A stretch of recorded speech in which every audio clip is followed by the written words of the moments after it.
रत्नागिरी में राज्य के उद्योग मंत्री ने हाल ही में बयान देते हुए बताया कि दावोस जाने का अवसर उन्हें उप मुख्यमंत्री एकनाथ शिंदे से तीसरी बार मिला और इस यात्रा के दौरान उन्होंने महाराष्ट्र के लिए 15,70,000 करोड़ के प्रोजेक्ट निवेश की सफलता को साझा किया। खास तौर से रत्नागिरी के लिए 40,000 करोड़ का MOU साइन हुआ, जिससे लाखों लोगों को रोजगार मिलने की संभावना है। यातील एक महत्त्वाची बाब अशी आहे की गेले 3 वर्ष सलग राज्याचा उद्योग मंत्री म्हणून याच मतदारसंघाने मला निवडून दिलं। त्याच्यामुळेच मी दावोसला जाऊ शकलो। त्याच्यामुळे सर्वप्रथम मी या मतदारसंघातल्या सगळ्या मतदारांना मनापासून धन्यवाद देतो।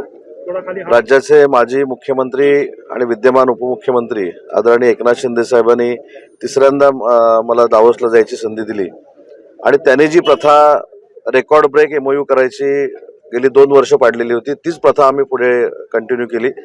माननीय देवेंद्रजींच्या नेतृत्वाखाली 15,70,000 कोटीचे प्रकल्प गुंतवणूक महाराष्ट्रामध्ये आणण्यामध्ये आम्ही यशस्वी झालोय आणि याच्यातला विशेष आनंद असा आहे की निवडणुकीच्या अगोदर जे 2 प्रकल्प मी सांगितले होते, एक धीरूभाई अंबानी डिफेन्स क्लस्टर आणि VIT सेमीकंडक्टर, या दोन्ही मिळून 40,000 कोटीचे रत्नागिरीसाठी MOU देखील दावोसमध्ये झाले। याच्यातनं हजारो मुला-मुलींना रोजगार रत्नागिरीच्या मिळणार आहे आणि 15,70,000 कोटीचे MOU झाले, त्याचा आनंद नक्कीच आहे।